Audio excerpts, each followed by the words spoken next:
मोतीबा धीरे धीरे प्रेम के पास आती हैं। आंखों में चिंता और स्वर में कठोरता लिए वह कहती हैं, तू इस औरत के लिए घर छोड़कर जाएगा। प्रेम एक क्षण के लिए शांत होता है, फिर दृढ़ता से जवाब देता है, इनका नाम ख्याति है और यह इस घर की बड़ी बहू हैं। मोतीबा हिकारत से कहती हैं, यह दर्जा तो अब खो चुकी हैं। प्रेम का चेहरा सख्त हो जाता है। गलती तो आपने भी की थी। एक बार बीमारी का झूठ बोला था और दूसरी बार मेरा इंटरव्यू लेटर जलाया था।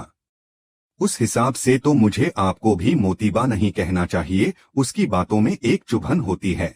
अगर ये मेरे लिए अपने बेटे को छोड़ सकती हैं, तो मैं भी इनके लिए अपना परिवार छोड़ सकता हूँ। मोतीबा फिर रुकती हैं। उसकी आंखों में सवाल हैं, तुझे क्या हो गया है प्रेम? यह पराग और ख्याति के बीच का मामला है। तू क्यों पढ़ रहा है? प्रेम का जवाब सीधा है, जितना यह घर मेरा है उतना ही इनका भी।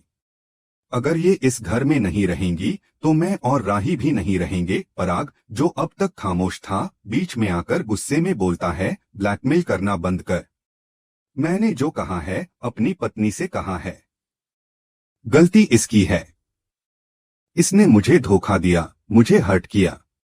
सजा देना मेरा हक है। प्रेम अब और भी गंभीर हो जाता है। सही कहा आपने, सजा देना आपका अधिकार है, लेकिन बेटे होने का भी एक फर्ज होता है।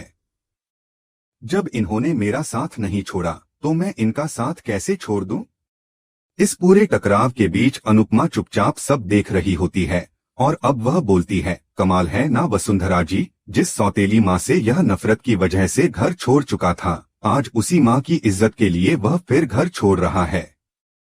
यह उस ममता की जीत है जिसे आपने कभी माना ही नहीं था। पराग का चेहरा गुस्से से लाल हो जाता है और वह चेतावनी देता है, अगर तुम दोनों को इस औरत से इतनी हमदर्दी है तो इसके साथ चले जाओ, लेकिन याद रखना, इस घर की दहलीज के बाहर एक कदम रखा तो दरवाजे हमेशा के लिए बंद हो जाएंगे। मैं मान लूंगा मेरा सिर्फ एक ही बेटा है, आर्यन। यह सुनकर सब सन्न रह जाते हैं। ख्याति, जो अब तक शांत थी, प्रेम और राही से अनुरोध करती है, तुम दोनों यहीं रहो, मैं चली जाऊंगी, खुद को संभाल लूंगी। वह पराग और मोतीबा से भी भीगे स्वर में कहती है, अगर हो सके तो मुझे माफ कर दीजिए, नहीं कर पाए तो नफरत भी मत कीजिए। वह आगे बढ़ती है, लेकिन तभी प्रेम राही से कहता है, आप अकेली नहीं जाएंगी, हम भी आपके साथ चलेंगे। पराग चीखता है, ठीक है, फिर जाओ। तभी प्रार्थना दौड़ती हुई आती है, प्लीज पापा, इन्हें मत जाने दो। ख्याति, प्रेम और राही को घर से मत निकालो। गौतम, जो अब तक चुप था, बोलता है, तुम कैसी बेटी हो? क्या तुम्हें पापा का दर्द दिखाई नहीं देता? प्रेम, राही और ख्याति साथ में वहां से निकलने लगते हैं। अनुपमा भी उनके पीछे चल पड़ती है।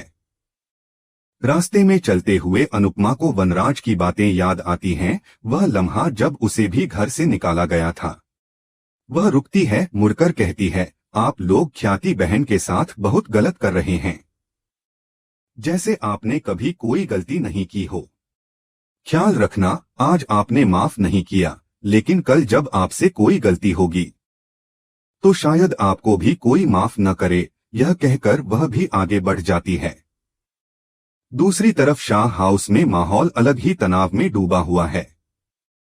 पाखी ईशानी से सिगरेट के पैकेट के बारे में पूछती है और अंश तथा परी उसका साथ देते हुए ईशानी पर विश्वास जताते हैं, लेकिन इसी बीच ईशानी खुद स्वीकार कर लेती है, हाँ, सिगरेट मेरी ही है। यह सुनकर सब चौंक जाते हैं।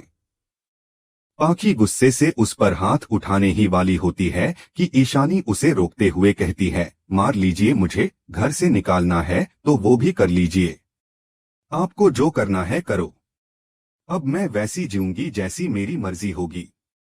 आपको मुझे जज करना है तो शौक से करो, पर मुझे फर्क नहीं पड़ता। वह बैग उठाकर गुस्से में बाहर निकल जाती है और बाकी लोग स्तब्ध रह जाते हैं। इसी दौरान राघव को सब्जी मंडी में दिखाया जाता है। वह एक मैगजीन में पराग की तस्वीर देखकर गुस्से में चिल्लाने लगता है, इसने मेरी जिंदगी बर्बाद कर दी, ये आदमी अच्छा नहीं है। वह मैगजीन फाड़ देता है, जिससे वहां के कुछ दुकानदार उसे पीट देते हैं। लेकिन राघव अब ठान चुका होता है, वह पराग को नहीं छोड़ेगा। शाह हाउस में पाखी ईशानी की बातों से टूट जाती है। किंजल धीरे से बोलती है, किसी ने सही कहा है, अपने कर्मों का फल इसी जन्म में भुगतना पड़ता है। जो तुमने मम्मी के साथ किया वही आज तुम्हारी बेटी तुम्हारे साथ कर रही है। बापूजी किंजल की बातों से सहमत होते हैं और अंश कहता है, मुझे तो विश्वास ही नहीं हो रहा कि ईशानी स्मोक करने लगी है। परी चिंतित हो जाती है और तोशु पाखी को चेतावनी देता है, ईशानी को समझा दो, अगर उसे इस घर में रहना है तो अपनी आदतें सुधारनी होंगी, वरना बाकी बच्चों पर भी इसका असर पड़ेगा। लीला भी सहमत होती है, अगर ईशानी को फर्क नहीं पड़ता तो हमें भी नहीं पड़ता। वह पाखी से साफ कहती है कि अब समय आ गया है कुछ कठोर फैसले लेने का। यह खबर सुनकर पाखी हैरान रह जाती है जब लीला उसे सख्ती से कहती है कि ईशानी को समझा दे कि अगर इस घर में रहना है तो यहाँ के नीति नियमों के मुताबिक ही रहना पड़ेगा, नहीं तो मां बेटी दोनों को कहीं और रहने की व्यवस्था करनी होगी। इस पूरे घटनाक्रम से पाखी अंदर से टूटने लगती है लेकिन कुछ कह नहीं पाती। वहीं दूसरी ओर ख्याति अनुपमा से निवेदन करती है कि वह प्रेम और राही को अपने साथ न ले जाए, पर अनुपमा अपने फैसले पर अडिग रहती है और उन तीनों को अपने घर ले जाने का निर्णय लेती है। जब यह खबर मोतीबा तक पहुंचती है तो वह व्यंग्यपूर्वक कहती हैं कि उन्हें तो पहले से पता था कि अनुपमा यह मौका नहीं छोड़ेगी। इधर शाह हाउस में ईशानी के व्यवहार को लेकर चिंता गहराने लगती है। अंश और परी उसके बदले हुए रवैये से हतप्रभ हैं और उसे समझाने का प्रयास करने का फैसला करते हैं। बापूजी गहरी चिंता जताते हुए कहते हैं कि नशे की लत बहुत ही खतरनाक होती है। वहीं लीला अनुपमा के बारे में पूछती है। तभी अनुपमा ख्याति, प्रेम और राही के साथ घर लौटती है और सब लोग उन्हें देखकर हैरान रह जाते हैं। अनुपमा राही से ख्याति को अंदर ले जाने को कहती है। लीला जब पूछती है कि क्या हुआ तो अनुपमा भावुक होकर कहती है कि वही हुआ जो नहीं होना चाहिए था और फिर वह रोने लगती है। दूसरी तरफ कोठारी हाउस में पराग अकेले में बैठकर भावुक हो जाता है। मोतीबा उसे ढांढस बंधाती हैं और आर्यन भी पास आकर पराग को पापा कहता है, जिसे सुनकर पराग का दिल भर आता है। आर्यन उससे माफी मांगता है और पराग उसे गले लगा लेता है। इस दृश्य को देखकर गौतम के मन में शक पैदा होता है और वह सोचता है कि अब उसे आर्यन से खतरा है और उसे जल्द से जल्द घर से बाहर करना होगा। इसी बीच ख्याति पराग की कड़वी बातों को याद करके अकेले में टूट जाती है। वह रोती है और उसी समय प्रेम आता है जो अपने पुराने बर्ताव पर पछताता है और ख्याति से माफी मांगते हुए उसे मां कहकर बुलाता है। यह सुनकर ख्याति भावुक हो जाती है और उसे गले लगा लेती है। अनुपमा और राही यह दृश्य देखकर मुस्कुरा उठते हैं। अनुपमा ख्याति से कहती है कि उसे विश्वास है कि वह जल्द ही अपने परिवार को वापस पालेगी। उधर आर्यन कोठारी परिवार के सदस्यों से मिलते हुए नजर आता है।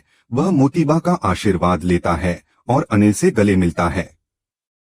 जब वह गौतम से गले मिलता है तब गौतम उसे चेतावनी देता है कि वह उसके सारे प्लान फेल कर देगा। इस पर आर्यन मन ही मन सोचता है कि वह अपने प्लान में सफल हो गया है और अब जल्द ही उसे उसका हक मिलेगा। अब वह इस घर का असली वारिस बनेगा। वह ठान लेता है कि वह प्रेम को इस घर में वापस नहीं आने देगा। इस बीच अनिल पराग के कमरे में आता है, जहां पराग अपनी भावनाओं में डूबा हुआ होता है। अनिल उसे समझाता है कि बड़ा भाई बाप के समान होता है और छोटा भाई बेटे के समान। पराग उसकी बातों से भावुक हो उठता है और रोने लगता है।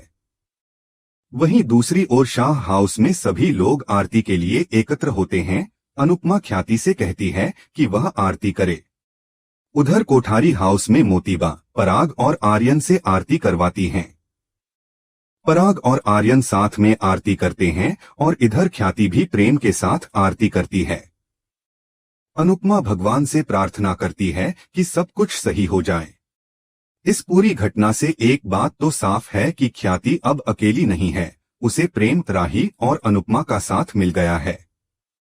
लेकिन दूसरी तरफ आर्यन का छिपा हुआ एजेंडा भी धीरे धीरे सामने आ रहा है।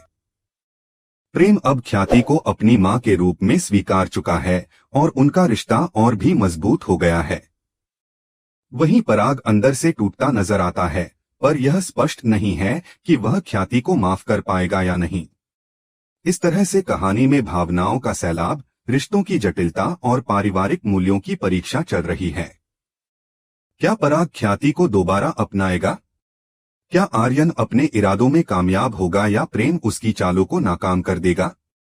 यही सब आगे की कहानी को दिलचस्प बनाने वाला है।